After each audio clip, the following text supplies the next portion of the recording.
ku senang. Kasih-Nya seperti sungai di hatiku. Sekali lagi, kasih-Nya seperti sungai. Kasih-Nya seperti sungai. Kasih-Nya seperti sungai. Kasih-Nya seperti sungai di hatiku. Mengalir di waktu susah, mengalir di waktu senang. Berkat-Nya seperti sungai di hatiku. Berkat-Nya seperti sungai di hatiku. Berkat-Nya seperti sungai di hatiku. Berikan kemuliaan buat Tuhan. Silakan duduk. Kasih-Nya sudah dialirkan bagi kita. Tidak peduli waktu kita keadaan apapun. Dan berkat-Nya juga tidak ketinggalan. Kalau kasih Tuhan sudah menyertai, berkat-Nya juga amin. Puji nama Tuhan.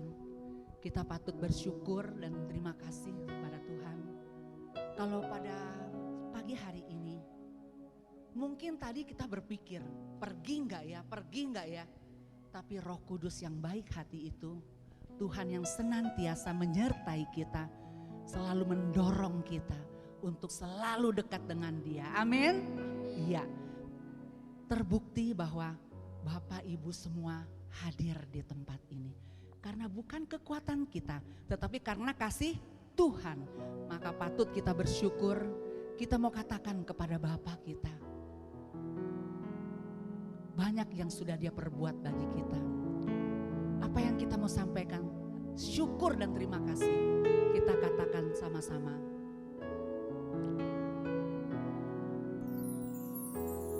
Banyak yang Kau perbuat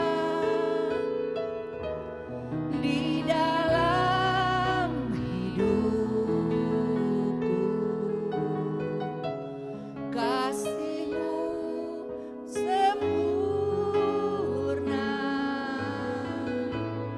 nyata dalam hidupku. Apa yang mengerti segala yang ku perlu. Kasih-Mu sempurna, nyata dalam hidupku. Ku bersyukur Bapa, ku bersyukur Tuhan, sebab kasih setia-Mu di dalam hidupku.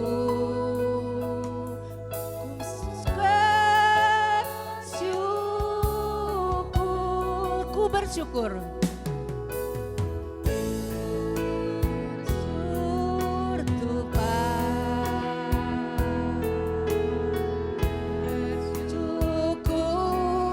Tuhan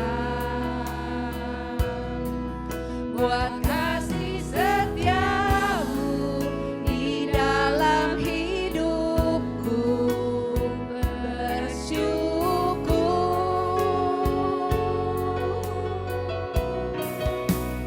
Bersyukur Bapa,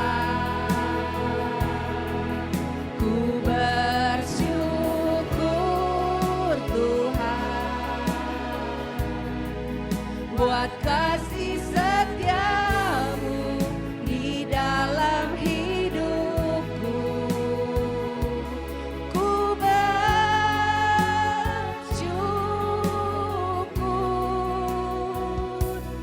Tuhan. Kita mau katakan sekali lagi ungkapan syukur kita. Banyak yang Kau perbuat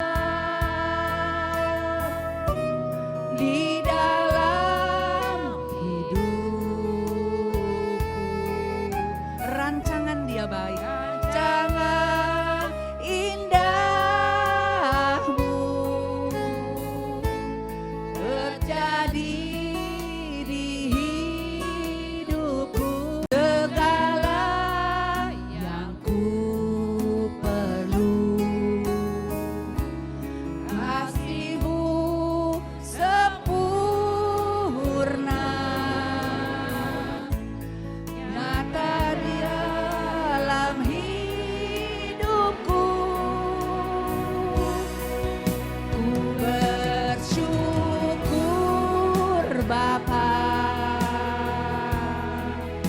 Ku bersyukur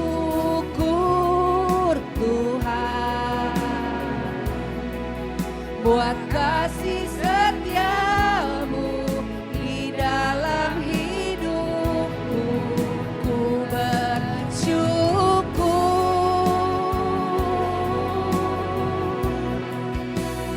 bersyukur Bapa.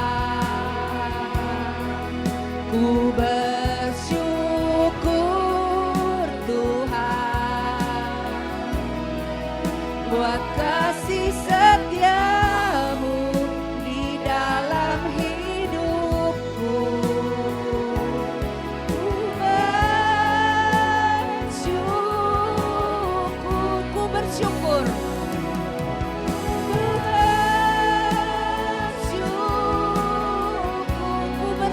Tuhan.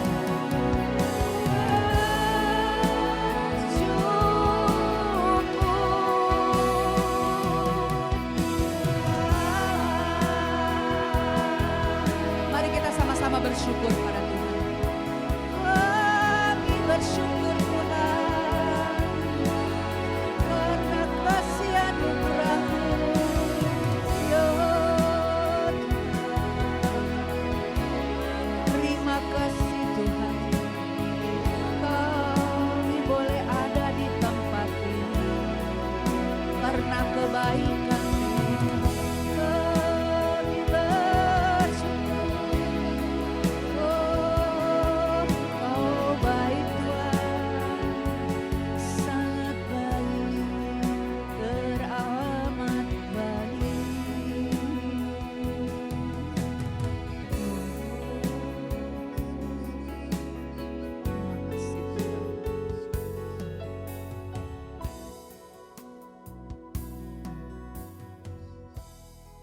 Terima kasih Tuhan, Engkau sangat baik dan teramat baik.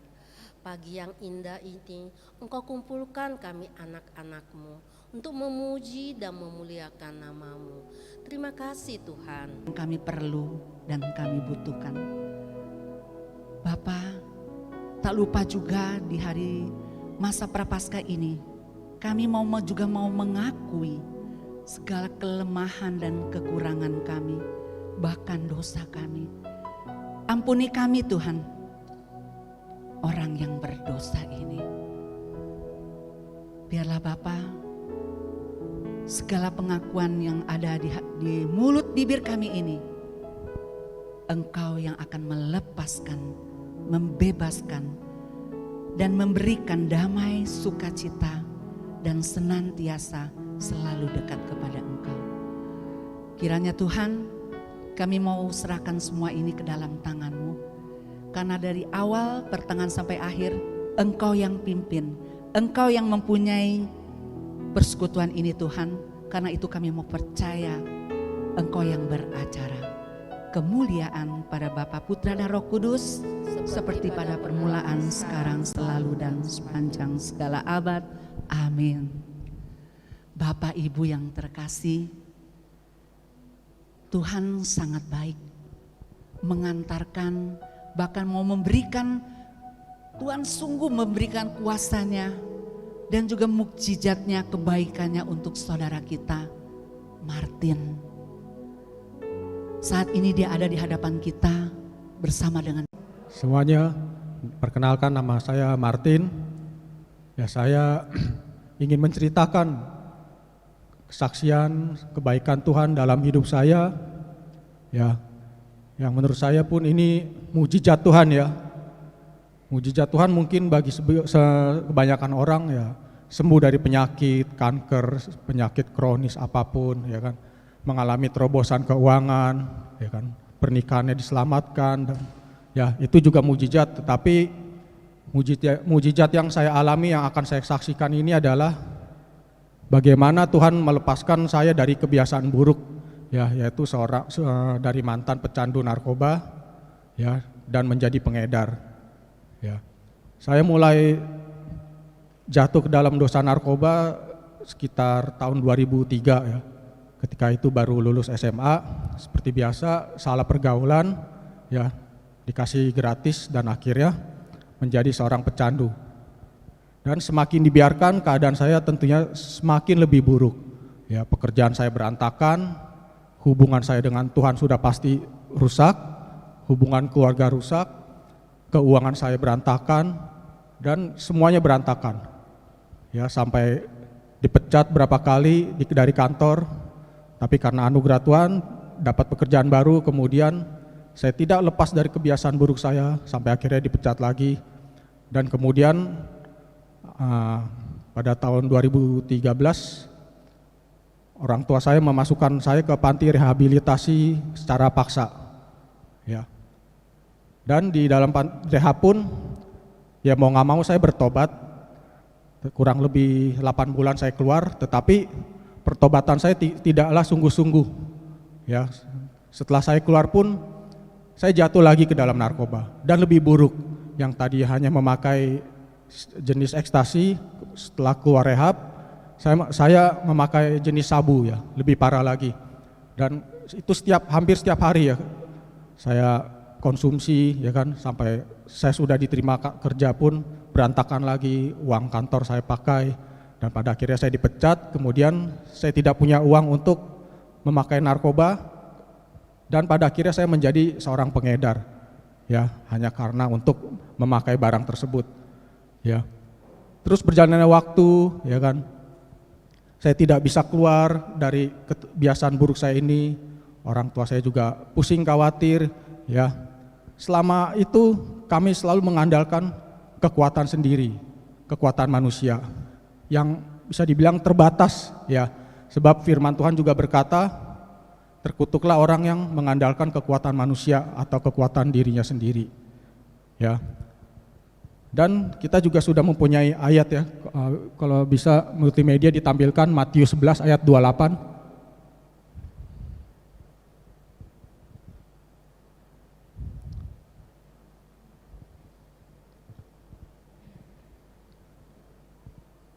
Ya, sambil kita tunggu. Ya, kemudian jatuh bangun Matius 11 ayat 28. Ya, jatuh bangun, orang tua saya memaksa saya lagi memasukkan ke rehab kedua kali, ya kan.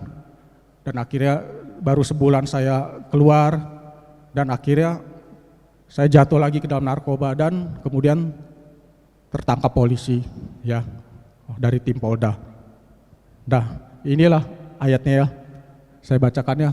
Marilah kepadaku semua yang letih lesu dan berbeban berat, aku akan memberikan kelegaan kepadamu. Nah, setelah saya tertangkap polisi, barulah saya melakukan, ya, yang tertulis di ayat ini. Saya datang kepada Tuhan, saya berserah dengan sepenuhnya, saya bersungguh-sungguh bertobat, ya. Orang tua saya pun sungguh-sungguh bertobat, ya. Kita semua angkat tangan dan baru Tuhan turun tangan. Kemudian baru mulai proses pemulihan saya terjadi di dalam penjara.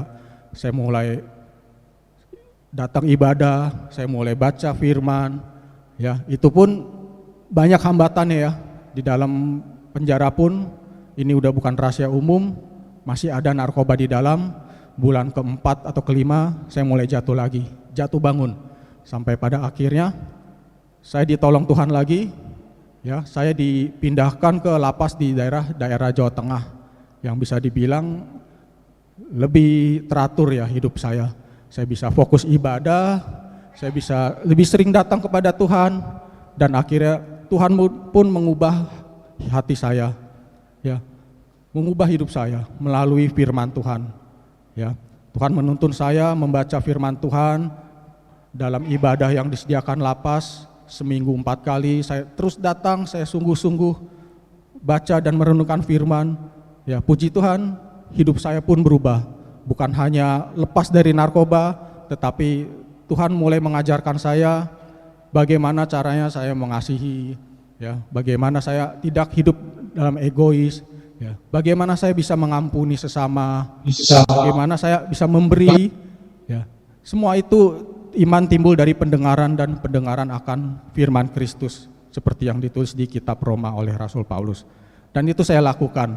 Ya, saya percaya kita semua di sini mungkin latar belakang kita berbeda. Kalau saya dari keterikatan narkoba, ya mungkin Bapak Ibu di sini Ada yang mempunyai kebiasaan buruk, keterikatan apapun, susah mengampuni, ya susah untuk melepaskan kepahitan, ya datanglah kepada Tuhan apa adanya, ya nggak perlu mengalami seperti saya, kena sesuatu masalah, saya coba berusaha dengan kekuatan sendiri dulu, kalau sudah mentok baru datang ke Tuhan, ya Tuhan jadi pilihan terakhir, itu keputusan yang salah, ya buat apa kita berusaha mencoba kekuatan sendiri dulu sampai udah rusak, udah buntu, sampai udah berdarah-darah, baru datang ke Tuhan. Ya, jadikanlah Tuhan pilihan pertama ketika Anda kena masalah. Ya, ataupun tidak ada masalah, jadikan Tuhan pilihan utama untuk datang kepadanya. Ya, nanti Tuhan yang akan menuntun kita ke orang yang tepat. Ya, Tuhan yang akan menuntun kita ke pertolongannya dengan cara Tuhan. Ya, jadi pastikan Tuhan adalah pilihan pertama ketika sesuatu apapun terjadi dalam hidup kita. Terima kasih, kiranya kesaksian saya menguatkan saudara. Tuhan Yesus memberkati.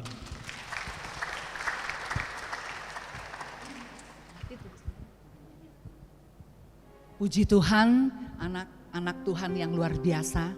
Inilah yang Tuhan mau. Karena apa? Kesaksian ini untuk memberikan juga berkat bagi semua. Jadi pengalaman-pengalaman yang baik ini, pengalaman Martin adalah untuk lebih mawas lagi ya Martin ya, untuk lebih dekat dengan Tuhan dan juga mengandalkan Tuhan. Nah, karena Martin punya satu lagunya itu yang dia suka, apa Mar? Yang itu apa tuh? Hah? Ya, aku mau iring Tuhan. Ya, nyanyi bareng-bareng. Yuk mari kita sama-sama nyanyi. Ini lagu kesukaan dan lagu inilah lagu yang sungguh memberikan dia dekat dengan Tuhan.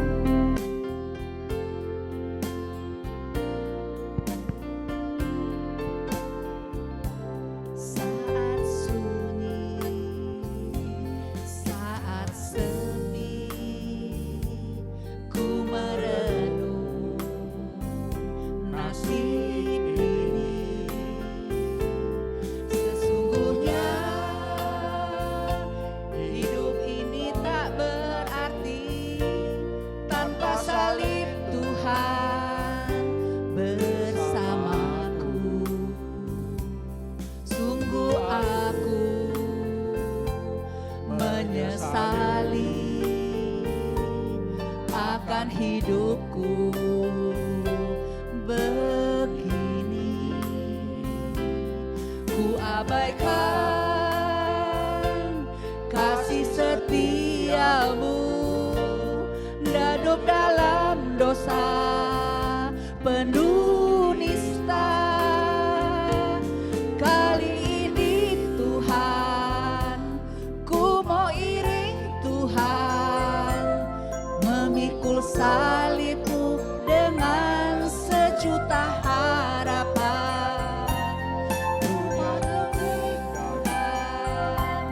Dunia ku lepaskan,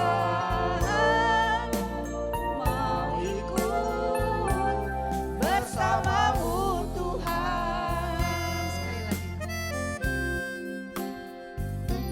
Saat sunyi, saat sepi, ku merenung hidup ini. Sesungguhnya hidup ini tak berarti tanpa salib Tuhan bertahan.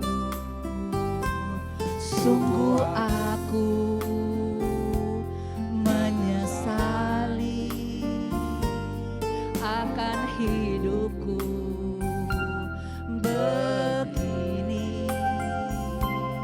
Ku abaikan kasih setiamu, hidup dalam dosa penuh nista.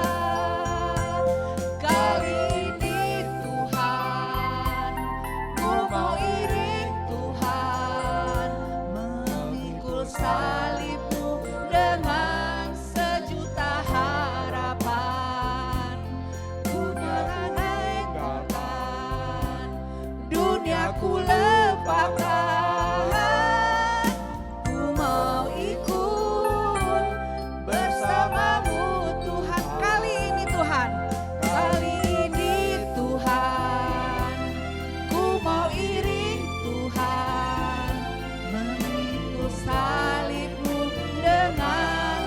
berjuta harapan. Duniaku tinggalkan, duniaku lepaskan, mengabdiku bersamamu Tuhan. Ku mau ikut bersamamu Tuhan. Terima kasih Martin. Ya, lagu yang sangat menyentuh. Saya dalam tempo berapa jam saking senang lagu ini bisa hafal Martin. Saya bilang lagu apa ya Martin mau? Martin suka dengan lagu ini. Saya berusaha ngafal, saya mengimani sampai air mata saya bisa keluar. Saya percaya kalau persoalan kita betul kata Martin. Bahwa tidak setiap kita mungkin berbeda. Tapi percayalah pegang Tuhan, andalkan dia. Amin. Ya. Puji Tuhan, sekali diberikan kemuliaan bagi Tuhan, anak Tuhan berani untuk menyampaikan kebaikan Tuhan. Mari kita bangkit berdiri, Allah itu baik.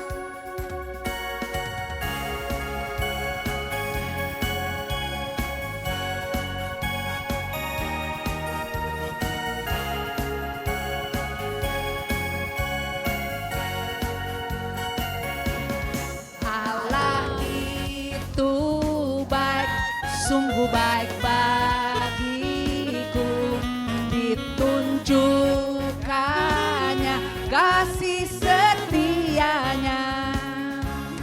Dia menyediakan yang ku perlukan, menyatakan kebaikan, menyatakan kebaikan, menyatakan kebaikannya padaku, kasih setianya. Kasih setianya tak pernah berubah, dulu, sekarang dan selamanya. Ajaiblah kuasa dalam nama. Siapa yang luar biasa? Yesusku luar biasa. Allah itu baik, sekali lagi. Allah itu baik, sungguh baik bagiku, ditunjukkannya kasih setianya.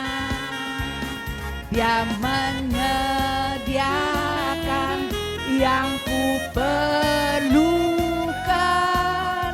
menyatakan kebaikan, menyatakan kebaikan, menyatakan kebaikannya padaku, kasih setianya. Kasih setianya tak pernah berubah, dulu, sekarang dan selamanya. Ajaiblah kuasa dalam namanya. Siapa yang luar biasa? Luar biasa. Sekali lagi, siapa yang luar biasa? Yesusku luar biasa. Yesusku luar biasa. Yesusku luar biasa. Yesus Allah yang baik. Kita mau bangkit, kita mau serukan nama Yesus. Karena kalau kita serukan nama Dia, kekuatan dahsyat ada timbul dari diri kita. Kita mau bersama-sama. Bagi yang sudah nggak kuat boleh duduk. Yang nggak kuat boleh duduk.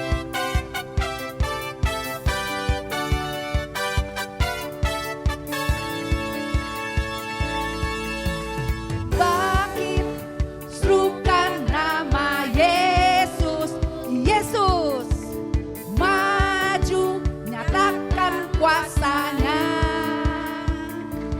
Kita buat iblis gemetar, kalahkan tipu dayanya.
silakan duduk.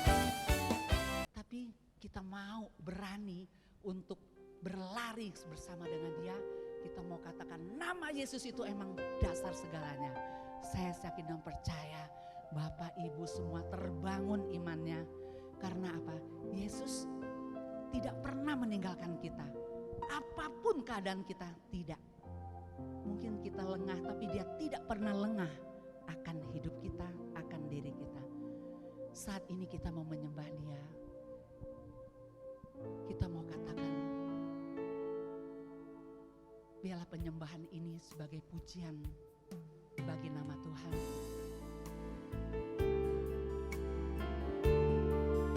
Dia yang layak kita sembah, dia yang layak kita puji. Sama-sama kita sampaikan kepada Tuhan kita Yesus.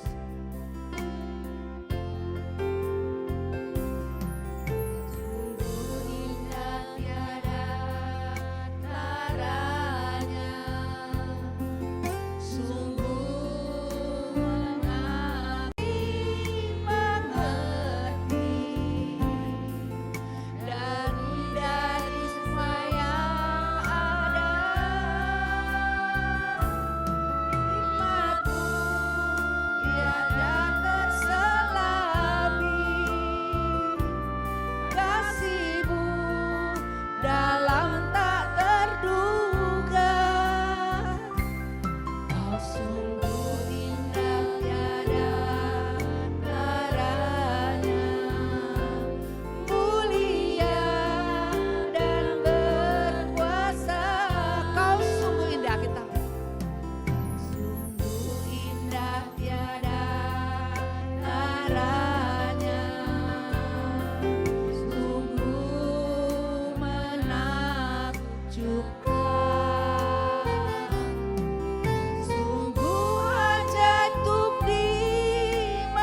Jangan bimbang dan ragu hatimu.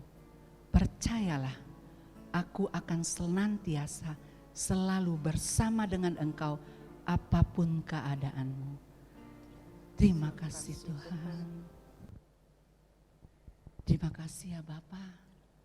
Kau sudah melawat setiap kami, tidak ada yang terlewatkan. Bahkan Engkau jamah hati dan pikiran kami. Sehingga saat ini Tuhan, kami mau duduk diam. Kami mau mendengarkan sabda firman-Mu yang membangkitkan iman kami.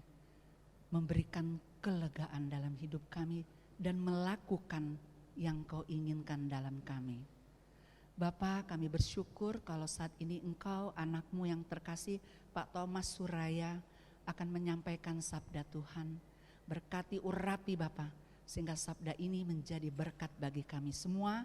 Dan kami yang hadir di tempat ini juga menjadi pelaku, pendengar dan pelaku-pelaku firman-Mu. Terima kasih Bapa. Amin. Silakan duduk. Shalom Ibu Bapak, Om Bapak yang terkasih dalam Tuhan. Puji nama Tuhan. Saya izin buka masker ya biar kelihatan. Nanti takutnya lain siapa itu yang berbicara di depan. Luar biasa pujian, kesaksian Mas Martin luar biasa. Pada siang hari ini perkenankan saya memperkenalkan diri ya Bu Erlina supaya jelas asal usulnya dari mana. Kalau dari logatnya pasti Bu Erlina sudah tahu, tadi langsung ditanya Bapak Jawanya mana gitu. Meletak-meletaknya udah kelihatan ya. Saya nama tadi sudah disebut Thomas Suraya. Saya mempunyai 1 orang istri dan 2 orang putra. Jangan dibalik ya, bukan 2 istri 1 putra ya, 1 orang istri dan 2 orang putra. Saya berasal dari paroki yang agak jauh dari sini, dari Gereja Santa Bernadette, paroki Pinang, dulu paroki Ciledug, yang sedang membangun. Kami 33 tahun menantikan rahmat Tuhan untuk bisa punya gereja. Puji Tuhan mulai tanggal 25 Desember tahun lalu kami sudah bisa menempati gereja yang baru. Nah, atas nama umat saya juga terima kasih ya. Karya Tuhan, kemarin juga sempat ngamen di gereja sini ya. Terima kasih umat, pasti banyak yang mendukung juga. Nah, bersyukur meskipun banyak dinamika, banyak hal tetapi bisa terwujud. Dan puji syukur juga saya berkesempatan juga terlibat di dalamnya sebagai panitia dan khususnya secara tim desain. Terima kasih banyak. Pada siang hari ini saya diminta oleh Bu Erlina untuk membawakan satu tema. Sudahkah dan maukah kita berkorban bagi kemuliaan Tuhan? Nah, kayaknya Bu kalau dari tadi datang habis rosario rosario pembebasan, kemudian terus pujian, tambah kesaksian, rasanya sudah memuliakan semua. Sudahkah semua memuliakan Tuhan? Sudah, udah Bu, selesai firmannya Bu. Kemudian kalau berikutnya, maukah berkorban bagi kemuliaan Tuhan? Nah, yang berkorbannya ini mungkin Bu ya. Kira-kira semua sudah merasa berkorban untuk kemuliaan Tuhan? Ya, tadi Bu Vince ya, pujiannya luar biasa. Maaf Bu, siapa namanya? Vince ya, terima kasih. Tadi pujiannya luar biasa.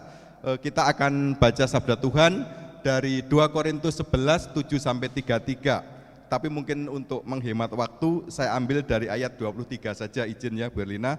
Nanti Bapak Ibu bisa baca mulai di rumah kembali, mulai ayat 7-33. Saya akan mulai masuk di ayat 23 saja. Ya, kita ambil saya sudah siapkan, tetapi kita mau mulai masuk di ayat 23. Baik, mari sabda Tuhan itu datang dari pendengaran dan masuk ke dalam hati pikiran kita ya. Untuk itu kita baca bersama-sama ya. Mudah-mudahan kebaca Ibu Bapak ya. Kebaca ya. Kalau enggak kebaca ya nanti mungkin yang masih kebaca bisa memperdengarkan. Mari kita baca bersama-sama dari 2 Korintus bab kita ambil 2 Korintus bab 11 ayat 23 sampai dengan 33. 3:21. Apakah mereka pelayan Kristus?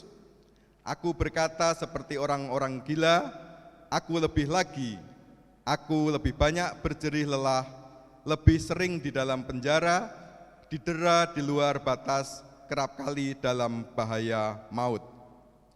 5 kali aku disesah orang Yahudi, setiap kali 4 10 - 1 pukulan. 3 kali aku didera, 1 kali aku dilempari dengan batu, 3 kali mengalami karam kapal, sehari semalam aku terkatung-katung di tengah laut.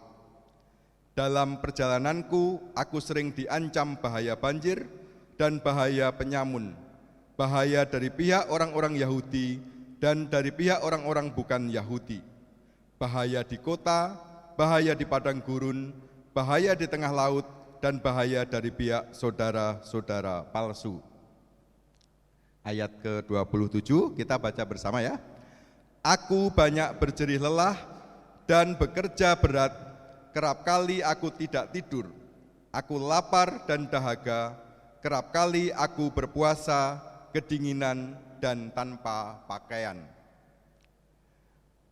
Dan dengan tidak menyebut banyak hal lain lagi, urusanku sehari-hari yaitu untuk memelihara semua jemaat-jemaat.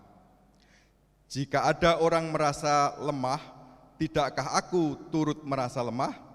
Jika ada orang tersandung, tidakkah hatiku hancur oleh duka cita?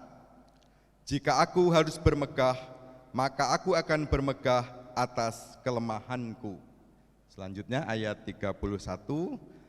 Allah yaitu Bapa dari Yesus, Tuhan kita yang terpuji sampai selama-lamanya, tahu bahwa aku tidak berdusta.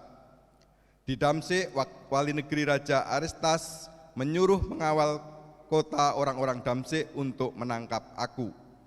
Tetapi dalam sebuah keranjang aku diturunkan dari sebuah tingkap keluar tembok kota, dan dengan demikian aku terluput dari tangannya. Demikianlah sabda Tuhan. Syukur kepada Allah. Nah, Ibu Bapak, bacaannya agak panjang. Nah, ini perikopnya itu di 2 Korintus 11, 7-33 ini mengenai Rasul Paulus yang menerima apa? Menerima perlawanan dari rasul-rasul palsu di Korintus, ya, guru-guru palsu, rasul-rasul palsu yang mengajarkan Yesus yang lain di situ nanti di ayat sebelumnya. Artinya apa? Mereka mengajarkan hanya hal-hal yang sifatnya itu menyenangkan, menggembirakan, ya. Kita semua pasti seneng kan kalau yang menggembirakan, ya, Ibu Bapak, ya, Oma Opa, kalau makanan enak pasti seneng. Nah, ini konteksnya adalah surat ini berupaya menjawab permasalahan yang terjadi di Korintus, ya Bapak Ibu, di mana ketika itu terjadi pertikaian antara Paulus dan golongan orang yang memfitnahnya. Ya, sudah baca Injil hari ini, ya. Injil hari ini, Injil apa? Yohanes. Siapa yang sudah baca? Satu, berapa lagi? 2. Kelihatan sudah baca semua, cuma malu-malu kayaknya, tidak mau rendah hati, tidak mau bilang. Ya, Injil Yohanes 13, 21-33 ya, dan dilanjutkan 36-38 ya. Itu Yesus juga dikhianati, ya. Yesus nanti di situ dikhianati oleh Yudas Iskariot dan juga disangkal oleh Petrus. Tuhan tahu bahwa Simon Petrus akan menyangkal 3 kali. Nah, itu Injil hari ini. Nah, kemudian mereka itu siapa? Mereka adalah rasul-rasul palsu, di mana dia justru menuduh Paulus itu yang sebagai rasul palsu. Maka kalau kita lihat ayat yang sebelumnya 7-12 itu Paulus agak sedikit sombong gitu ya, bahwa dia menderita, bahwa dia sudah tidak kurang-kurang untuk orang Jawa bilang labuh labetnya, untuk bagaimana dia mendampingi umat di Korintus. Tetapi karena umat Korintus mudah terpengaruh oleh pengajar-pengajar palsu yang mengajarkan yang lebih, pokoknya yang enak-enak saja. Tadi yang penderitaan, yang salib Kristus itu, yang kalau sepi kita merenung, terus apa tadi Bu? Tiada hari selain untuk memuliakan Tuhan, ya, tapi hanya yang seneng-seneng saja, yang enggak seneng ditinggalin. Nah, itu bukan iman Katolik. Karena tadi kita harus siap bersama penderitaan Kristus, ya. Hari ini kita sudah masuk dalam pekan suci, ya. Selamat sudah menyelesaikan retret agung, ya, 40 hari, ya, pantang dan puasa. Diakhiri besok Jumat Agung. Nah, minggu ini luar biasa Bapak Ibu, di tengah kesibukan terus olah batin, terus hadir dalam persekutuan ini. Ini sungguh sesuatu yang mulia, karena ini memang sudah sebenarnya sudah memuliakan Tuhan. Tapi mari kita akan lihat lagi bagaimana keberadaan kita. Nah, kalau kita ikuti realita kehidupan Ibu Bapak, banyak orang kan sekarang ini nggak hanya umat, pewarta-pewarta seperti saya juga sering tergoda. Ketika makan enak diapain? Nggak dimakan dulu ya, dijepret dulu ya, cekrik, langsung jarinya meluncur ke IG, meluncur ke FB. Di sini nggak ada, di sini nggak, di sono di Ciledug yang ada. Di sini nggak ada ya Bu Berlina ya, suka upload-upload gitu nggak ada kok ya. Yang jalan-jalan jepret, wah lagi di sini, lagi makan enak. Cenderung orang lebih mengaktualisasikan, mewartakan, pokoknya yang menguntungkan dirinya, yang menunjukkan kesukaan, kesenangan. Kalau yang menderita-menderita, yang kesulitan biasanya nggak mau membagikan. Nah, tapi apakah hidup kita itu semuanya terlihat seperti yang di media sosial? Ya, mudah-mudahan kita semua tidak terjebak ke hal itu. Nah, maka unggahan di sosmed pun juga menjadi sebuah keprihatinan sebenarnya, sebuah perhatian untuk kita bersama. Kalau kita ditantang oleh tema pada siang hari ini, yaitu sudahkah dan maukah kita berkorban bagi kemuliaan Tuhan. Poinnya berkorban ya Berlina ya, kita diajak berkorban.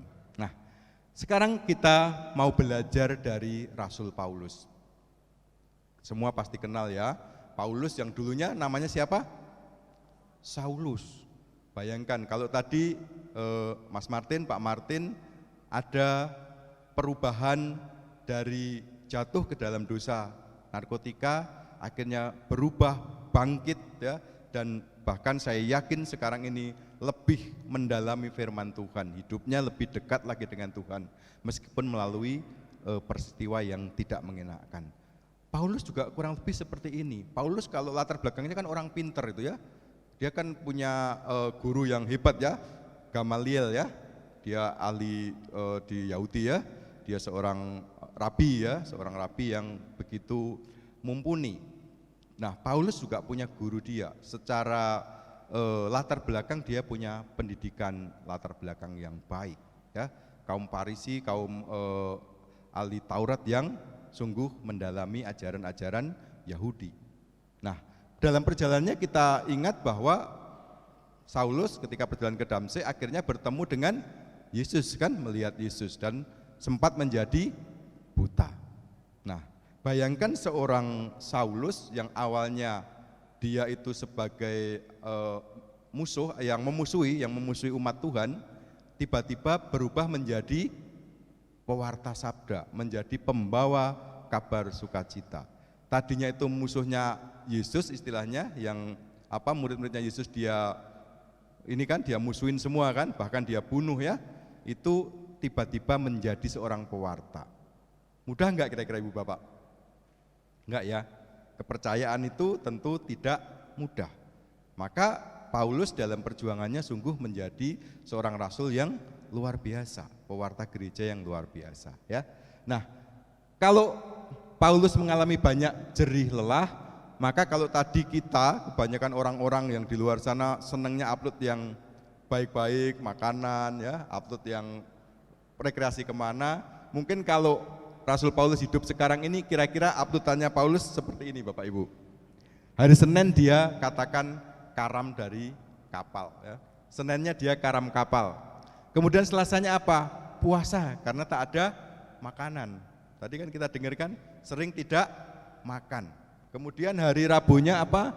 Habis dihajar prajurit Romawi tapi masih hidup. Ya. Tadi Paulus di surat di Korintus tadi kita dengarkan ya. Kemudian Kamis cuma 39 pukulan, kurang 1 biar genap 40 kali dan seterusnya. Dipukulin oleh tentara Romawi. Nah, itu kira-kira suasana atau kehidupan Paulus sehari-hari ya. Nah, tentunya bagaimana dengan kita sekarang Bapak Ibu? Nah, hal-hal yang dialami Paulus sudah 25 tahun kalau kita rangkum di dalam perikop bacaan tadi apa kira-kira? Di dalam melayani Tuhan ternyata dia mengalami letih, mengalami di penjara, dipukuli, mengalami bahaya maut. Bahkan 3 kali disesah, 1 kali dilempari batu, 3 kali kandas kapal. Kemudian sehari semalam di dasar laut, Ya, kita mungkin dalam pelayanan ini belum pernah kan yang mungkin sampai mengalami seperti mirip-mirip Paulus ya. Amit-amit belum pernah ya. Bu Erlina paling cuma nggak disukain beberapa umat atau mungkin kebijakannya mungkin kalau nggak pas umat ngedumel itu sudah biasa.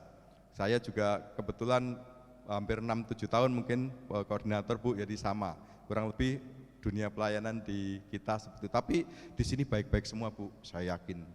Sini semua baik-baik, amin Bu. Amin semua, sudah penuh dengan kasih sayang. Nah, bahaya di daratan, sungai dirampok dan seterusnya. Nah, sekarang bagaimana dengan kita? Sudahkah dan maukah kita berkorban? Itu yang menjadi tema kita pada hari ini. Kita diajak merenungkan bersama-sama. Kalau kita merenung atau kita melihat dari Rasul Paulus, begitu banyak tadi dalam perikop ini penderitaan yang kita alami. Nah, tujuannya apa? Supaya di dalam kita sungguh-sungguh menjadi murid-murid Kristus, menjadi pewarta-pewarta sabda ini siap. Kalau kita menderita sedikit, capek sedikit, rasanya belum ada apa-apanya dengan Rasul Paulus. Nah, itu yang menjadi motivasi kita, kenapa kita semua mau terus untuk berjuang. Ya enaknya kalau siang-siang gini kan tiduran ya di kamar, nonton TV ya, nonton film, mungkin nonton chef lagi masak ya. Enak ya Bu ya, tetapi luar biasa Ibu Bapak. Tentu bukan kekuatan kita sendiri. Amin. Tentu ada kuasa Roh Kudus yang menggerakkan kita untuk kita bisa hadir di tempat ini. Nah, kita mau lihat, biar nggak ngantuk, saya senang dengan gambar-gambar.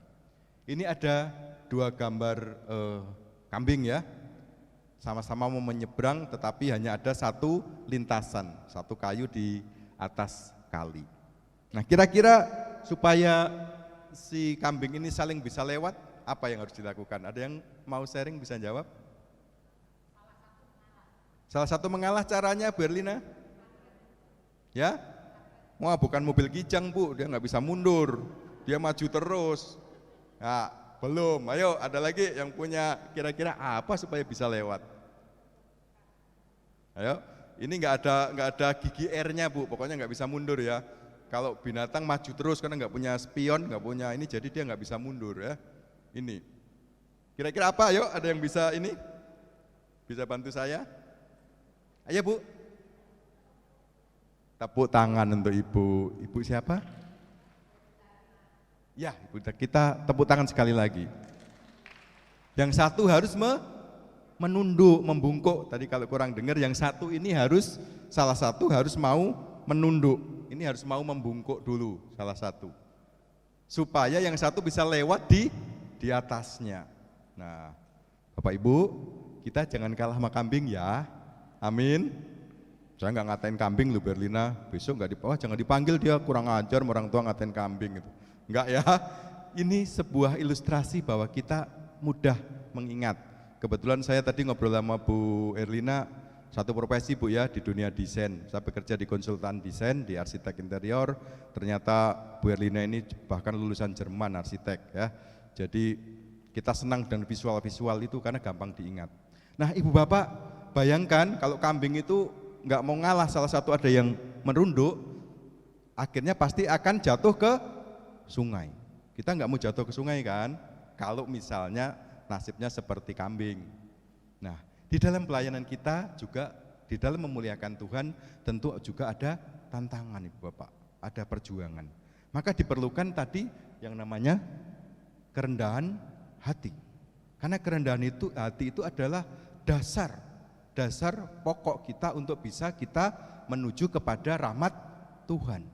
Bayangkan kalau Bapak Ibu nggak ada kerendahan hati, siapa itu anak muda di depan? Ya nggak terlalu muda banget sih, Pak Thomas dari Ciledug, udah kota pinggiran, ngomong apa saya nggak mau dengerin.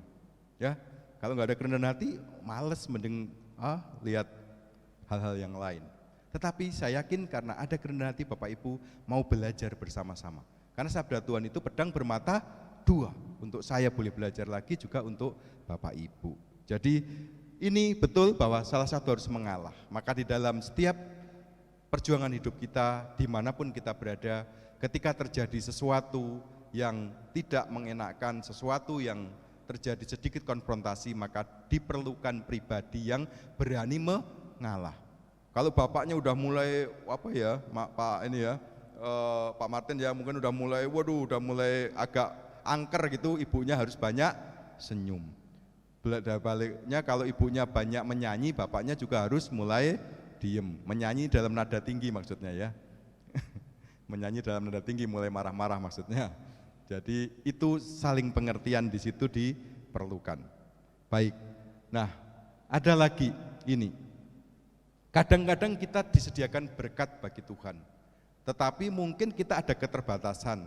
Kalau cerita si domba ini dia diikat, tetapi rupanya kalau untuk gambar selanjutnya dia nggak nyampe untuk makan rumput yang kiri dan kanan. Sama kan mungkin pulang gereja atau pulang persekutuan ini bapaknya ngajak makan mie gading, yang satu ngajak makan ke restoran lain. Wah, tarik menarik. Akhirnya jadi ribut, udah pulang aja deh, nggak jadi makan. Bisa saja terjadi kan? Pulang gereja anaknya pengen makan kemana, ibunya pengen kemana. Bisa saja tarik menarik seperti ini. Akhirnya tidak bisa makan. Nah, apa yang harus dilakukan? Sampai mau putus dia tarik menarik, tetap kan tidak bisa makan karena talinya terbatas, nggak bisa menjangkau rumput yang kiri dan yang kanan ya. Dia sampai tegang. Nah, dalam pelayanan kita, dalam komunitas kita, hal ini kadang bisa saja terjadi kalau tadi kita tidak didasari pada kerendahan hati, mau ngalah jujurnya. Ya, kalau orang Jawa bilang nerimo ya Bu ya, mau ngalah. Itu harus menjadi juga sikap dasar kita. Nah, kemudian mereka berunding akhirnya, aduh ini sadar ya, mereka udah tarik menarik nggak bisa makan, akhirnya dia kompromi si dua domba ini. Kira-kira gimana caranya supaya bisa makan satu dan kiri dan kanan? Ya, bareng-bareng ya, salah satu dulu Bu ya. Nah, betul sekali. Nah, akhirnya mereka harus mau bersama-sama, tidak tarik menarik kepentingan egonya, tetapi mau bersama-sama. Dia bisa makan kedua berkat ini. Ini sebuah gambaran yang perlu kita renungkan bersama, khususnya memasuki pekan suci ini. Kita diajak, Bapak Ibu dan saya, diajak untuk terus merenungkan. Sudahkah saya mau berkorban untuk memuliakan Tuhan? Nanti kita akan lihat bagaimana cara kita memuliakan Tuhan. Nah, ini ilustrasi lain, dia sampai kakinya ngangkat juga ya, sampai bertanduk-tanduk, tetapi puji Tuhan mungkin kalau kita nggak sampai yang gambar ketiga, yang adu tanduk ya, dan akhirnya juga bisa menikmati. Nah, Ibu Bapak kembali kepada surat Paulus, akhirnya memang kesannya Paulus itu sombong. Kan akhirnya dia bilang bahwa saya juga lebih gila lagi mewartakan Kristus, bahwa saya sudah menderita, bahwa saya sudah mengalami sekian banyak persoalan di dalam melayani Tuhan. Tetapi kita lihat bahwa apa yang dialami, apa yang dilakukan oleh Paulus ini bukan untuk memamerkan kesombongan ya. Karena ingat Bapak Ibu, kesombongan adalah merupakan salah satu dari dosa apa? Dosa pokok. 7 dosa pokok ya, 7 deed ya, yang bisa mematikan, 7 deadly sin ya, yang bisa sangat mematikan. Artinya apa? Artinya dosa itu berkembang nih Bapak.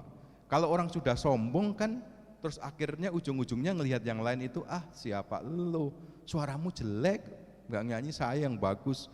Kalau yang mimpin bukan saya, bukan Bu Herlina, nggak ada PD ini yang bisa berkembang. Misalnya, tapi Bu Herlina pasti jauh dari itu ya.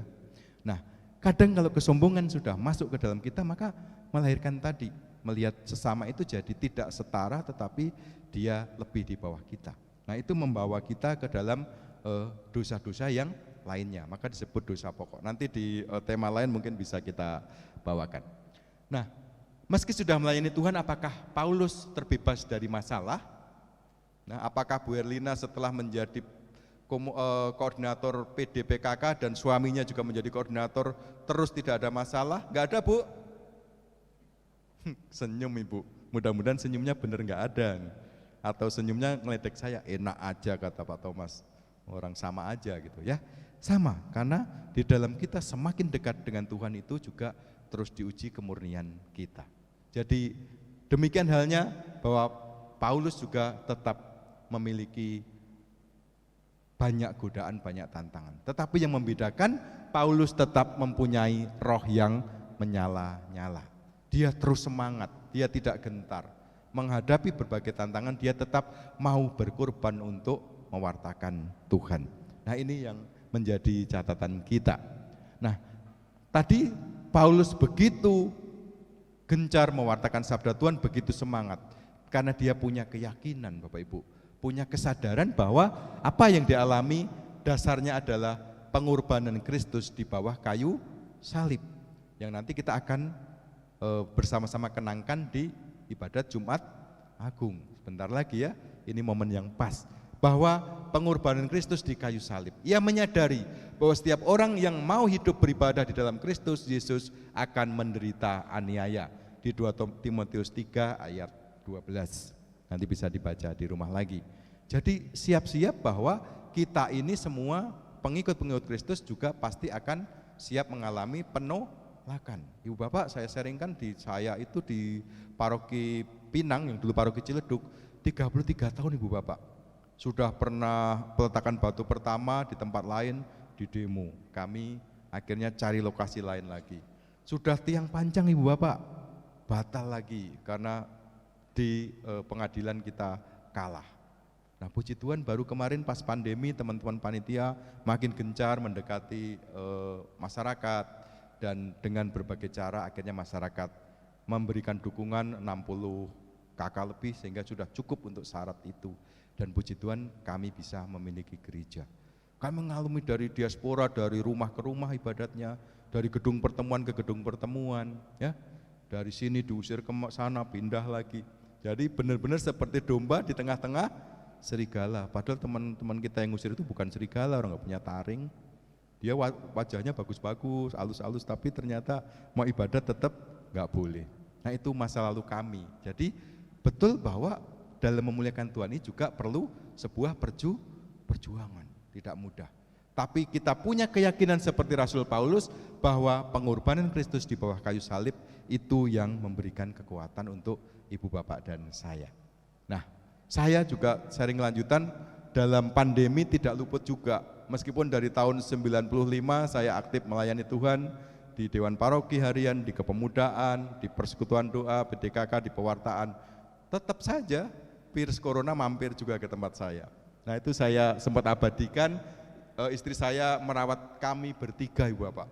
Dulu yang saya masih yang pertama tahun 20 yang masih ganas-ganasnya itu ya, PCR masih 1.500.000 itu. Habis duitnya untuk PCR pokoknya. PCR masih positif, PCR lagi masih positif lagi. Nah, ini kami alami Ibu Bapak. Jadi saya, kemudian anak saya yang nomor 1 dan nomor 2 semuanya kena dalam waktu bersamaan. Saya habis diantar ke rumah sakit, anak saya tiba-tiba hilang penciuman, masuk rumah sakit ternyata kena, yang kecil kena juga. Nah, Tuhan baik sekali, disisakan satu wanita hebat, maka dia sampai pakai APD ngerawat kami bertiga. Akhirnya saya dirawat di rumah sakit, anak saya yang pertama juga puji Tuhan bisa masuk rumah sakit, yang kecil juga masuk rumah sakit. Tapi 3 rumah sakit yang berbeda Ibu Bapak. Ya, anak saya yang kecil itu saya nganter kayak di TV-TV berita itu Bapak. Saya ngelihat, saya bawain pakaian, jauh-jauh begitu, ngelihat anak saya yang kecil ini naik ambulan, apa yang ada di dalam pikiran, dia balik lagi ke keluarga saya enggak. Itu yang sungguh-sungguh saya alami. Bagaimana saat itu terjadi kekhawatiran luar biasa. Meskipun membawakan firman, pewartaan, kadang kondisi seperti itu Tuhan izinkan juga. Tapi apa yang terjadi, puji Tuhan semua bisa lewati. Hikmatnya apa? Hikmatnya saya mungkin satu-satunya di komplek itu yang bisa merasakan masakan satu RT. Ya Bapak Ibu, karena di komplek itu dulu digilir, meskipun berbeda agama apapun baik, kalau di komplek itu lebih enak. Jadi kami hari ini siapa yang ngirim, Selasa siapa, Rabu siapa, rupanya sudah dijadwal. Saat saya sudah pemulihan ya, sudah agak sembuh boleh pulang gitu. Ya resikonya enggak doyan pedes, ada yang ngirim pedes ya tetap harus dimakan. Oh, masakan ibu itu biasa masaknya agak asin, oh ini enak, ini agak manis. Jadi seru juga, hikmat Tuhan. Terus jadi terkenal Ibu Bapak. Ketika saya bertiga naik sepeda keliling, itu padahal jaraknya lumayan jauh, mungkin dari blok A sampai blok F gitu. Di blok F itu ketika saya lewat bertiga naik sepeda, bisik-bisik, itu sekeluarga yang kena COVID ya, masih hidup ya? Enak aja ya, masih lah orang anak Tuhan itu ya. Nah itu, jadi luar biasa Ibu Bapak, pertolongan Tuhan yang luar biasa. Kalau kita hidup mengandalkan Tuhan, Tuhan pasti beri ke kita semua jalan yang terbaik. Tuhan tidak pernah tinggalkan, yakin dan percaya.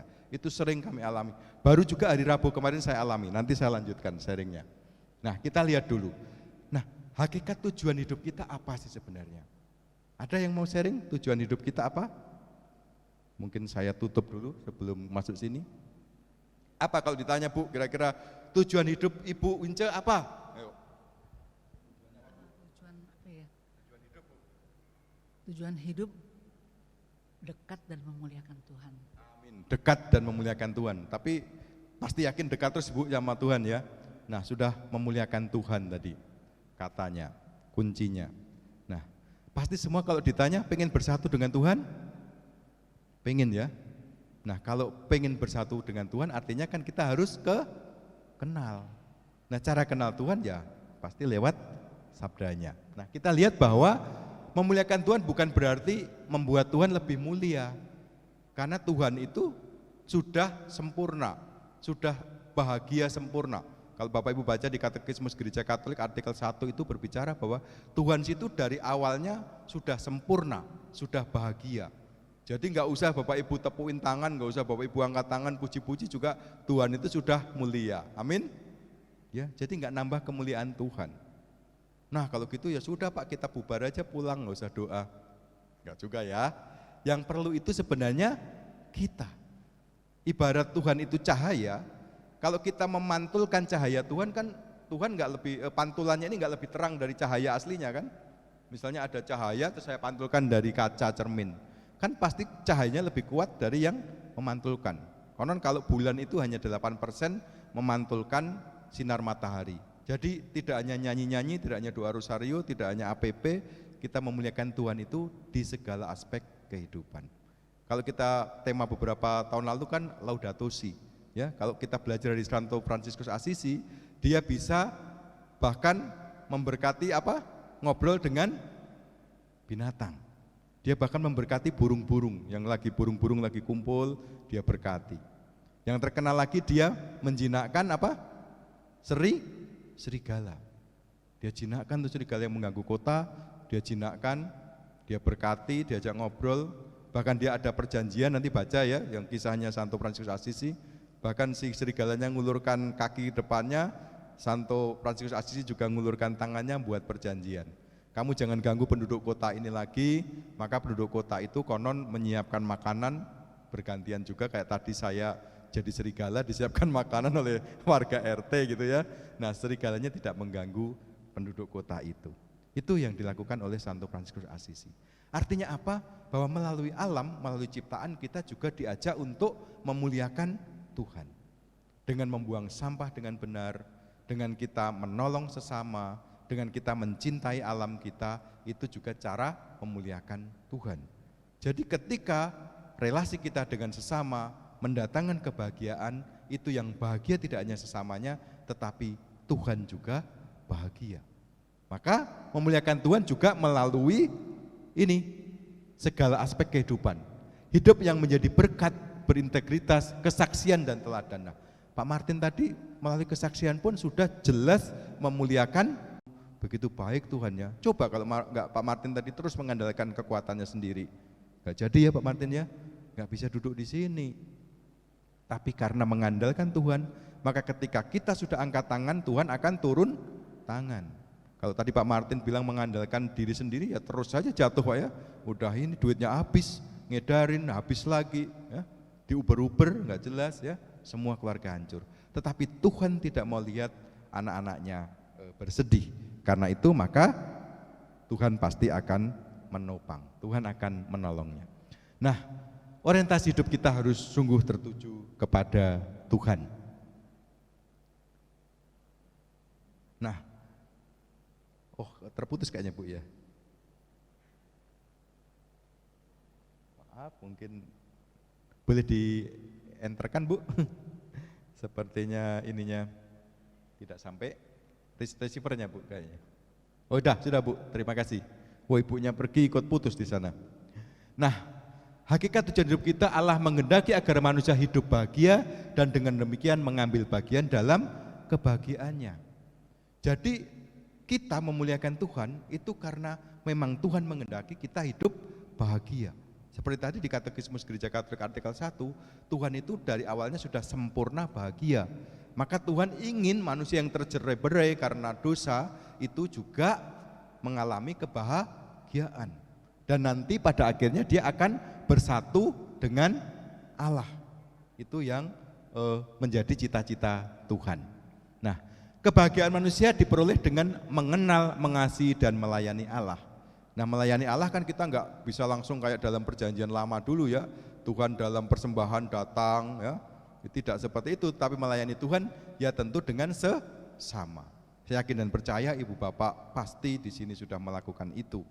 Bagaimana kita memperlakukan sesama kita dengan tanpa memandang harkatnya, tanpa memandang martabatnya siapa, tetapi kita menjunjung harkat dan martabatnya sebagai manusia, tidak melihat latar belakangnya dia siapa.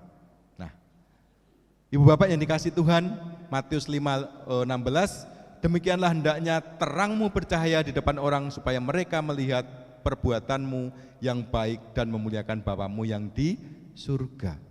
Jadi cara memuliakan Tuhan berikutnya, kita ini adalah terang-terang Kristus. Kita ini adalah lilin-lilin yang ada di tengah-tengah masyarakat. Maka terang itu harus bercahaya. Ketika kita ada di tengah-tengah masyarakat, oh itu loh orang Katolik, wah itu anggota persekutuan doa PDKK pagi itu luar biasa. Kalau ada orang yang nggak punya duit langsung dikasih duit gitu ya, sinterklas memangnya ya. Kalau ada yang lapar dibelikan makanan. Nah itu semua menjadi harapan kita. Sikap memuliakan Tuhan sejatinya tidak cukup dengan kata-kata tadi. Dengan menyembah memuji yang dilakukan ini bagus sekali. Hari ini kita memuji menyembah Tuhan. Tetapi lebih dari itu, melalui perbuatan, melalui komunitas, melalui kehidupan kita sehari-hari, pekerjaan kita, bahkan makan pun itu untuk memuliakan Tuhan. Kenapa? Kalau makan kan rata-rata berdoa enggak Ibu Bapak? Pasti berdoa. Nah melalui makanan pun, kalau makanan itu tidak berlebihan artinya dalam tanda kutip ragus, tetapi makan sewajarnya, itu pasti juga di situ ada sikap memuliakan Tuhan. Nah, mengakui dan menghargai kemuliaan Tuhan di atas segalanya dan membuat kemuliaannya dikenal melalui hidup kita. Nah, Rasul Paulus menegaskan bahwa segala sesuatu yang kita lakukan bukan untuk kepentingan diri sendiri, tetapi harus bertujuan untuk memuliakan Tuhan dan menyenangkan dan menghormati Dia. Jadi tadi bahwa apapun yang kita lakukan, orientasi, gravitasi hidup kita itu tertuju kepada Tuhan. Ada melihat sesuatu yang aneh? Ayo, perhatikan gambarnya. Dia dijamu, makan. Ya, ada yang lihat? Dasinya yang betul, pinter banget ternyata. Masih nggak ngantuk berarti Bu, konsentrasi semua. Bisa ngelihat ini dasinya yang makan, bukan orangnya. Kenapa kira-kira? Langsung ya Bu. Tadi pakai kaos nggak diterima. Begitu ganti dasi baru ya wes dasinya aja yang suruh makan, kan yang terima dasinya. Bukan orangnya, kan dasinya kan yang dihargai. Nah, Bapak Ibu, berapa banyak di dalam kehidupan kita menjumpai orang-orang yang seperti ini.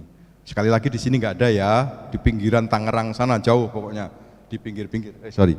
Nah, kita kadang-kadang terjebak menghargai seseorang karena status, karena penampilan, karena jabatan, apapun. Hati-hati, itu bisa juga terjadi pada diri saudara dan saya. Nah, melalui permenungan siang hari ini, mari kita sama-sama belajar bahwa kalau kita memuliakan Tuhan, sungguh kita harus siap dengan siapa saja, dengan keadaan bagaimanapun juga. Seperti kita belajar dari Rasul Paulus, ya, bahwa dia benar-benar sungguh mempertahankan imannya sampai pada titik akhir. Ini masih banyak, tetapi mungkin waktu sudah ini Bu ya, sudah agak siang. saya kira mungkin apakah masih ada waktu Bu atau cukup ya? Nah, ini juga pengendalian diri yang harus kita lakukan. Jadi kita harus terus berpegang pada Tuhan dalam pikiran, hati, dan akhirnya ucapan kita juga akan tertuju kepada Tuhan. Dan akhirnya kita akan menjadi pribadi yang sungguh menggembirakan. Nah, sekali lagi ini ilustrasi satu mengenai handuk ya. Jadi saya suka dengan ilustrasi-ilustrasi ini supaya lebih gampang diingat. Semua punya handuk di rumah kan? Ini sebagai penutup Bu, nggak lama lagi. Nah, pandanglah handukmu dan belajarlah daripadanya. Ini berbicara mengenai kerendahan hati juga. Dikala udara dingin mencekam, handuk sanggup memberi kehangatan. Ketika demam kan ditutupin handuk jadi anget. Orangnya anget tapi handuknya kasihan ya, basah dengan keringat. Nah, dikala badan dingin diguyur hujan, handuk rela menjadi basah untuk mengeringkan badan. Ya, handuk siap untuk mengeringkan badan. Handuk tak menjadi latah kendati akrab di pelukan tuannya. Mau dipakai artis sekalipun dia juga tidak sombong ya. Dia tetap sebagai handuk. Handuk tak merasa rendah kendati dibuang, dinista karena tua. Ia tetap diam kendati menyimpan sejuta rahasia. Nah, di gambar itu habis dipakai artis, dipakai cewek yang cantik, dibuang ke ember. Ya, dikelumprukin, ditaruh di lantai. Tetapi handuknya tidak protes, dia tetap setia. Ketika demam, bila badan panas terserang demam, handuk pun rela memberi kenyamanan kendati harus basah kedinginan. Ya, handuknya basah kedinginan tetapi memberi kenyamanan bagi yang menggunakan.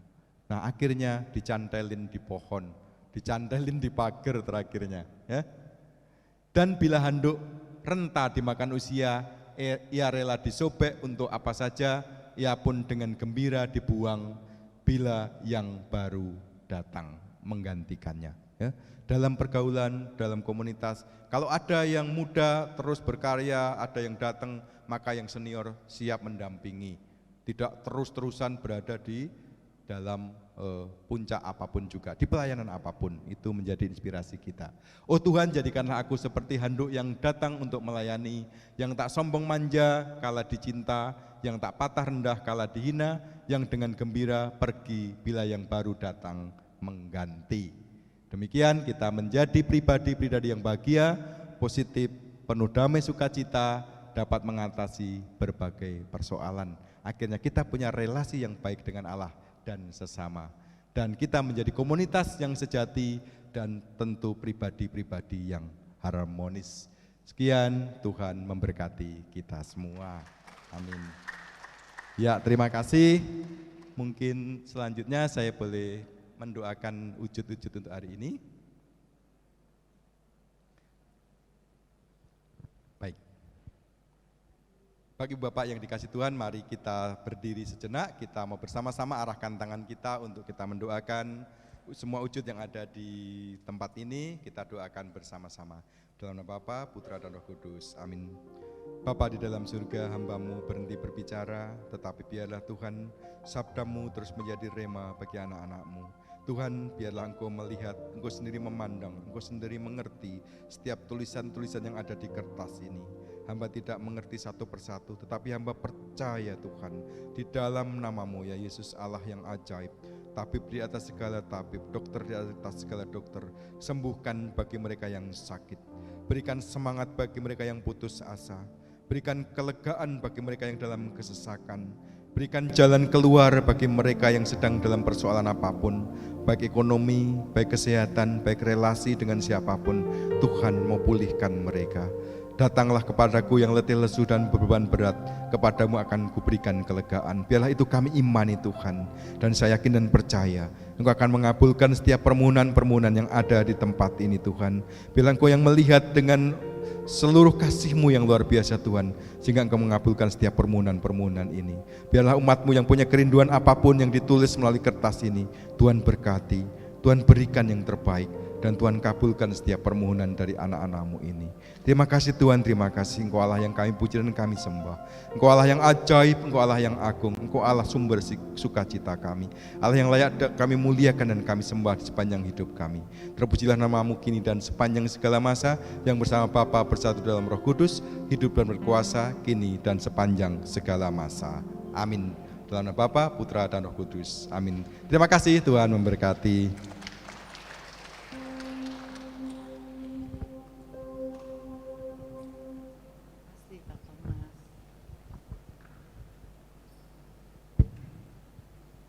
Sekali lagi terima kasih kepada Pak Thomas yang sudah mewartakan kabar sukacita bagi kita semua dan banyak pencerahan-pencerahan baru yang disampaikan lewat sabdanya.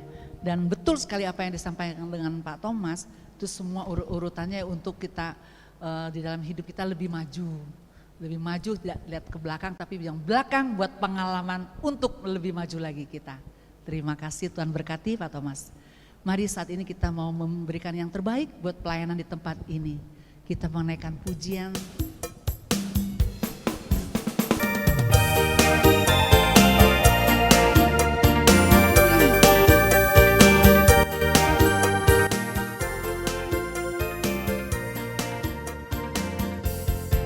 Sekalipun kita mampu 1000 bahasa atau punya iman memindahkan gunung, namun tanpa kasih Allah dalam kita, semua itu sia-sia belaka. Sekalipun kita punya harta melimpah atau pergi ibadah siang dan malam, namun tanpa kasih Allah dalam kita, semua itu sia-sia saja. Kasih mengubah segalanya, kasih menutup banyak dosa. Mari kita saling mengasihi, saling memberi, saling mengampuni. Sekalipun kita mampu 1000 bahasa atau punya iman memindahkan gunung, namun tanpa kasih Allah dalam kita, semua itu sia-sia belaka. Sekalipun kita punya harta melimpah atau pergi ibadah siang dan malam, namun tanpa kasih Allah dalam kita, semua itu sia-sia saja. Kasih mengubah segalanya, kasih menutup banyak dosa. Mari kita saling mengasihi, saling memberi, saling mengampuni, saling memberi, saling mengampuni, saling memberi, saling memberkati. Terima kasih, Tuhan berkati. Silakan pengumuman oleh Ibu Herlina. Terima kasih Sis Vince. Terima kasih, selamat datang Bapak Ibu Saudara sekalian ya. Kita tahu di luar sana suasananya sudah suasana mau Kamis Putih, mau menyambut Jumat Agung dan sebagainya ya. Mari saya berterima kasih, kita tahu bahwa Bapak Ibu yang hadir di sini adalah umat pilihan Tuhan. Kalau enak mau milih enakan di rumah nonton drakor ya. Pak, terima kasih Pak Thomas Suraya ya. Betapa luar biasanya beliau mau melayani sekeluarga, melayani dan sebagainya ya, melalui suka duka apapun yang terjadi. Terima kasih khususnya pada Pak Thomas Suraya yang dari jauh-jauh dari Ciledug. Dia datangnya tadi saya tanya, Pak datangnya berapa? Jam 7 dari rumah, bayangin Bapak Ibu. Mau pelayanan jam 10, jam 7 sudah dari rumah. Pelayanannya cuma 45 menit, tapi persiapannya 3 jam ya Bapak Ibu. Nah, maukah kita berkorban buat Tuhan? Kalau Bapak Thomas Suraya tidak ada kasih kepada Tuhan, mana mungkin dia mau? 3 jam loh Bapak Ibu, kita aja belum tentu mau kan? Kadang-kadang saya ironis ya, kita yang tinggal di Kelapa Gading, ayo ke PD, males lah, inilah, itulah. Nah, sedangkan yang dari Ciledug pun datang ya. Mari, tapi saya percaya Bapak Ibu Saudara di sini semuanya sudah rohaninya sudah dewasa banget ya. Rindu akan Tuhannya sudah sangat luar biasa. Terima kasih juga kepada Saudara Martin yang hari ini luar biasa. Saya baru pertama kali kenal nih Saudara Martin. Kalau maminya kita udah kenal, tantenya, omnya udah kenal ya. Bagi Tuhan tidak ada yang mustahil. Meskipun kita jatuh bangun ya, sekali jatuh sudah dibereskan, kembali lagi jatuh. Memang itu kuasa iblis ya. Tapi saya percaya tidak ada yang mustahil bagi Martin untuk menempuh hidup baru ya, hidup yang berkelimpahan, hidup yang melayani Tuhan dan juga taat pada firman Tuhan. Kemudian terima kasih juga kepada Vince dan kawan-kawan ya, Alvin, Uni, Desi dan semua yang terlibat yang saya tidak sebutkan satu demi satu. Sekecil apapun yang kita lakukan buat Tuhan, berharga di mata Tuhan. Nah itulah, melayani juga salah satu bentuk dari memuliakan Tuhan. Kita mau gak sih keluar dari zona nyaman ya? Sebenarnya paling enak apa? Di rumah saja nonton drakor, nonton film Turki ya, sambil makan pisang goreng. Ngapain di sini, duduk di sini dengerin kayak begini dan sebagainya. Tapi itu berarti Anda Bapak Ibu yang hadir di sini mau mematikan zona nyaman kita. Ya, kita mau cari firman Tuhan. Tapi tidak hanya sebatas mencari firman Tuhan, tapi kita melakukan firman Tuhan. Sehingga kalau kita jalani ya, tanpa tertulis pun sepertinya di dahi kita nih ada salibnya Tuhan nih. Oh, dia orang Kristen ya. Nah, segala tingkah laku kita juga dilihat loh ya. Katanya kepede, rajin, katanya koordinator PD gitu-gitu ya. Tapi kok tingkah lakunya seperti itu. Nah, kita memang tidak bisa menyenangkan semua orang. Tadi banyak sekali ilustrasi dari Pak Thomas Suraya ya. Saya sangat menikmati sekali ya. Meskipun kita dicaci maki ya, ini salah itu salah. Kita tidak bakal bisa menyenangkan semua orang. Yang gak suka bilang oh bagus. Yang suka bilang bagus. Yang gak suka bilang itu mah semua orang juga bisa dan sebagainya. Tapi kita mesti berpikir begini. Yang penting kita menyenangkan Tuhan. Selebihnya orang lain mau ngomong apa tentang kita, gak usah dipikirkan. Biarin aja, itu kalau dia dosa, dosanya dia ke Tuhan. Tugas kita cuma mengampuni dia, karena kita tidak tahu ya, dia tidak tahu apa yang dia katakan ya. Hari ini saya bahagia ketemu sahabat saya Yeye. Udah berapa tahun ya Yeye gak ketemu ya. Udah lama sekali nih Yeye. Kemudian yang lain-lain. Ada beberapa pengumuman ya Bapak Ibu Saudara sekalian. Kamis malam tanggal 6 April terpaksa PD-nya diliburkan karena Kamis Putih ya. Jadi tidak ada PD. Kembali lagi tanggal 13 April hari Kamis di tempat ini. Renungan akan dibawakan oleh Saudara Antonius Laba dengan tema Rapture. Siapkah aku? Bapak Ibu tahu nggak apa arti rapture? Pengangkatan. Mungkin ada beberapa yang belum tahu ya. Di dalam kitab suci Tuhan sudah wahyukan, nanti ada saatnya sebelum masa penganiayaan, sebelum bumi ini diserahkan kepada antikristus, kita akan diangkat oleh Tuhan. Karena kalau kita tidak diangkat oleh Tuhan, tidak ada satu manusia pun yang kuat melawan antikristus. Nah, apakah kita termasuk di antara salah satu yang diangkat Tuhan? Bagaimana persiapan kita sebagai umat Tuhan? Apakah kita sudah siap? Secara tingkah laku, secara perbuatan kita. Nah, mari ya Bapak Ibu dengarkan ya. Renungan ini sangat bagus sekali.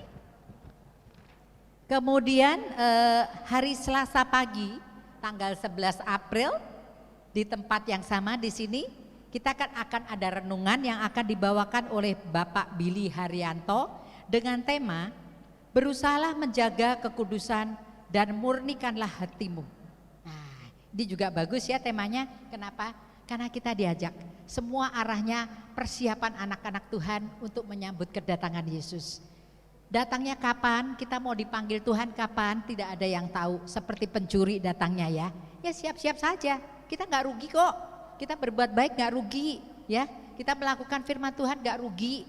Karena apa? Kita sendiri yang akan mengalaminya. Setiap saat seandainya terjadi sesuatu pada kita, kita sudah siap. Amin. Kemudian tanggal 18 dan 25 kita libur panjang.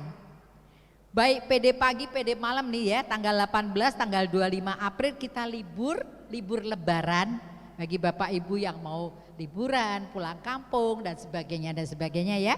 Kita kembali lagi 2 Mei.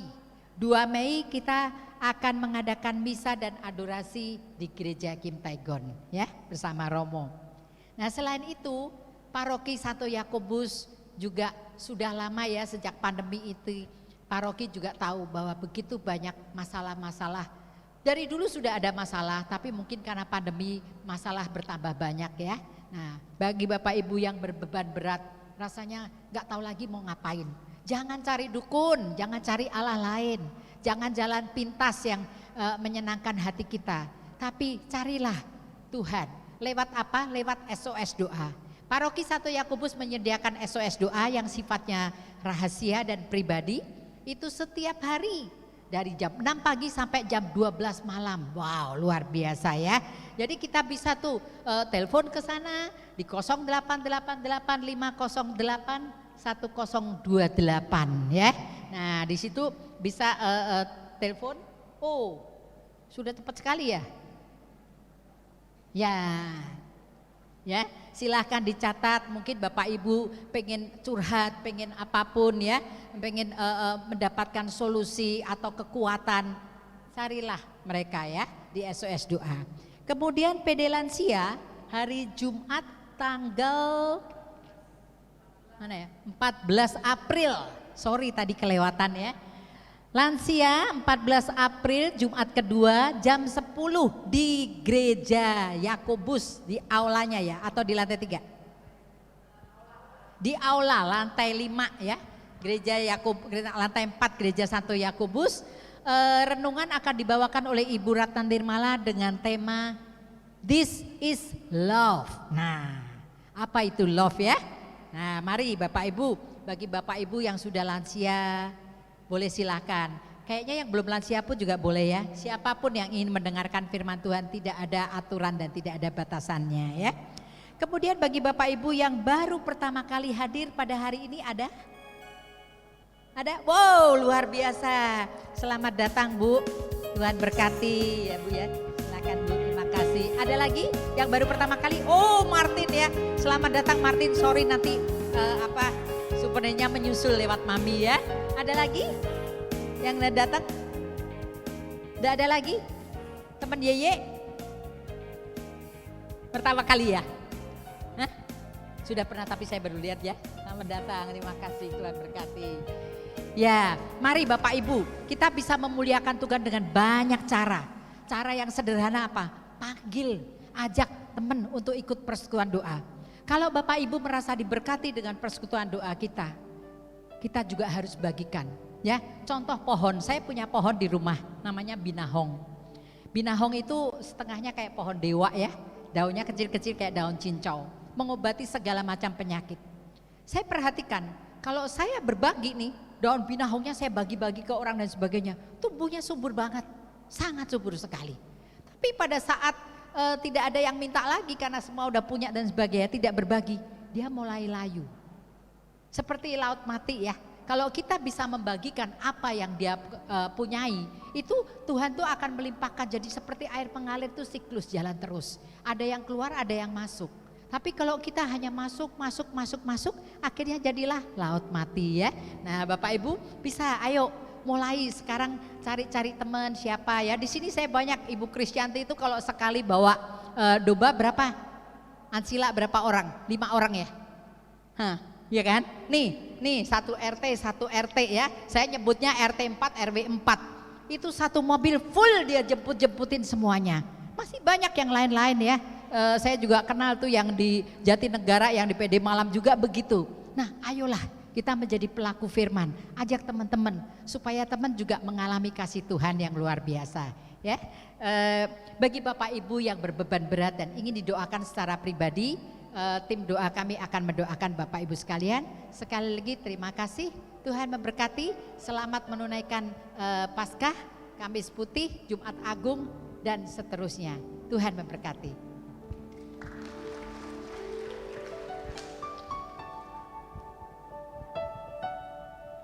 Terima kasih Bu Herlina.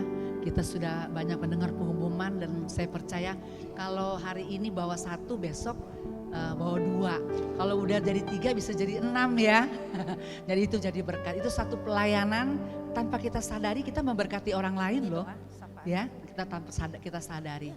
Kalau jauh begini Mari Bapak Ibu yang terkasih, kalau kita sudah selesai dengan sabda Tuhan, tapi Tuhan tetap selalu ada dalam setiap langkah kita.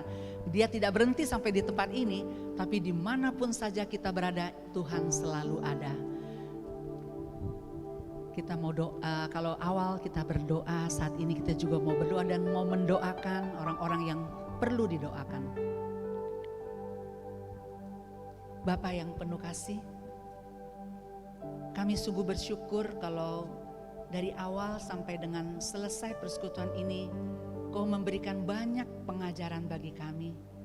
Banyak juga penyegaran yang baru dalam batin kami, dalam hidup kami disegarkan kembali. Tuhan, kami sangat perlu mendoakan bangsa dan negara kami. Karena kami dimanapun kami ada, disitulah kami berdoa untuk bangsa kami. Berkati kiranya Tuhan, bangsa Indonesia ini dari Sabang sampai Merauke, dari sudut-sudut manapun Tuhan, kami percaya Engkau tidak terhalang dengan jarak. Kalau kami berdoa di KTG ini, tapi doa kami sampai kepada mereka. Kiranya juga Tuhan, semua yang baik itu presiden, semua para pejabat, Kau berikan hikmat kepada mereka. Sehingga di hari-hari ke depan ini kami akan memilih, Engkau tuntun, pimpin, pilihkan orang yang tepat, yang memimpin bangsa yang besar ini dengan penuh hikmat, kebaikan dan keadilan.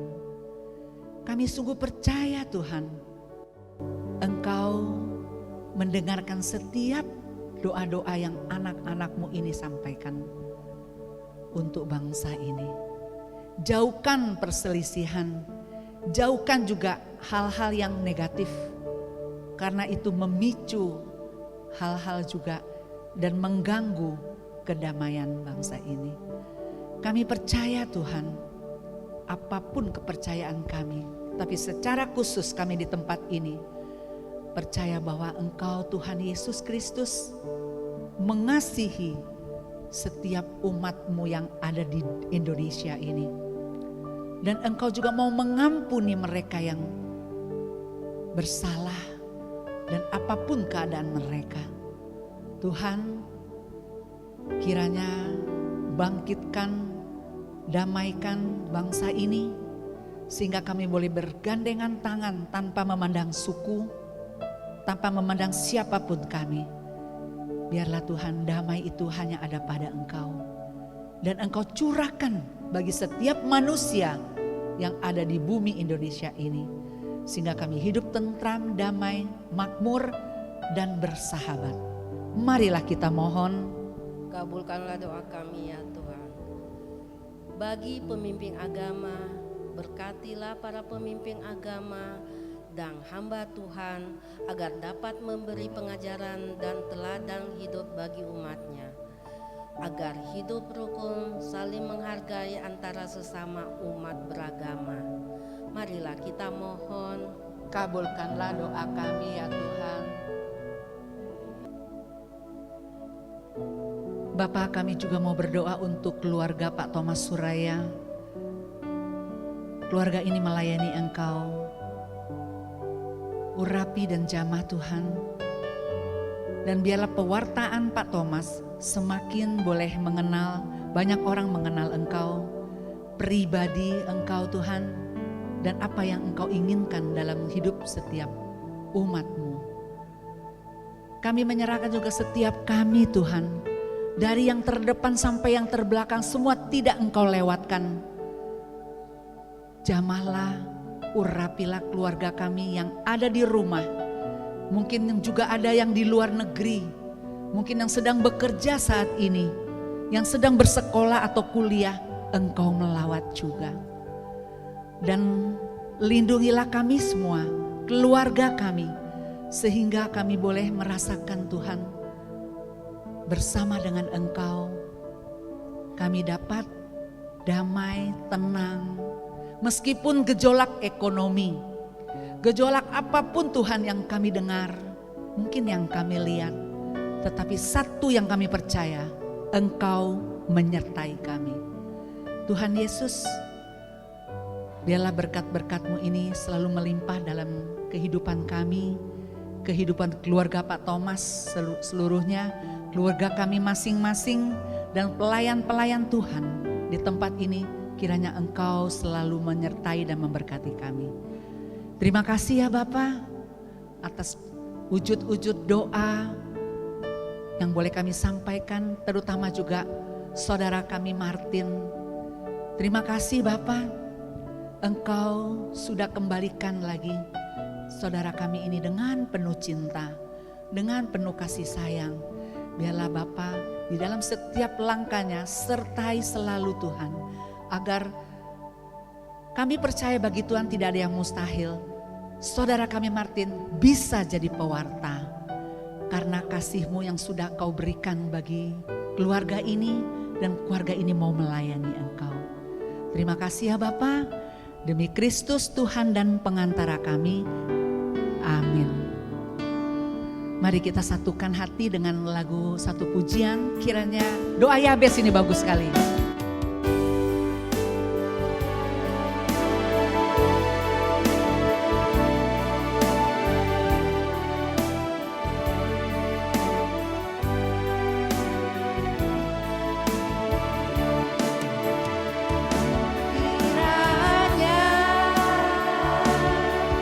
Engkau memberkati aku berlimpah-limpah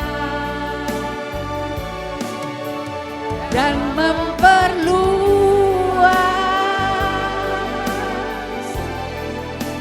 daerahmu,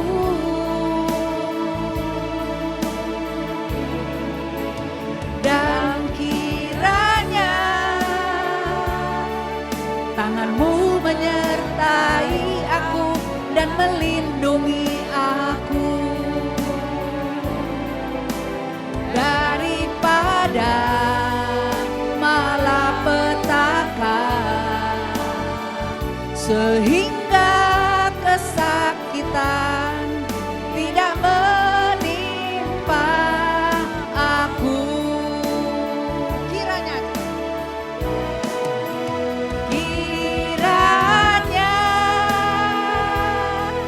Engkau memberkati aku berlimpah-limpah dan memperluas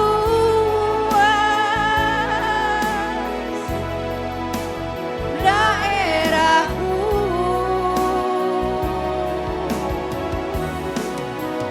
dan kiranya tangan-Mu menyertai aku dan melindungi aku daripada malapetaka, sehingga kesakitan tidak menimpa aku. Tuhan memberkati, Tuhan mendengarkan. Tuhan mendengarkan dan menjawab doaku. Amin. Tuhan memberkati. Selamat siang. Jangan lupa Selasa lagi datang.